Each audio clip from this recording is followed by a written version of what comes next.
Si Janine Gutierrez nga ang nagwagi bilang pinakapasadong aktres sa telebisyon para sa Dirty Linen. At ang nasabing teleserye naman ang mag-uuwi ng tropeyo bilang pinakapasadong teleserye.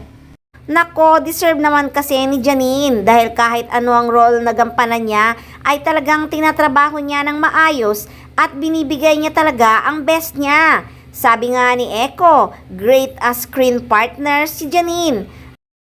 So, she's a great screen partner. Nako, Echo, hindi lang great screen partner si Janine, kundi great partner in life.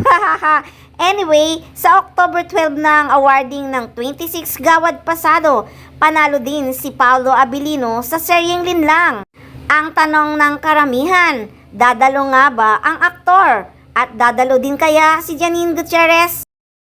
Kung dadalo sila sa awarding, siguradong magkukros na nga ang landas ng Paunin at magkikitang muli ang Paunin. Awkward no? Pero professional naman sila pareho eh. Sana nga umattend sila pareho para may pagchismisan ang mga marites. Nako, siguradong nakaantabay ang mga press sa galawan ni na Janine at Paolo sa awarding. Magbatian kaya ang dalawa? Although hindi naman natin alam kung ano talaga ang pinag-ugatan ng breakup ng Paunin.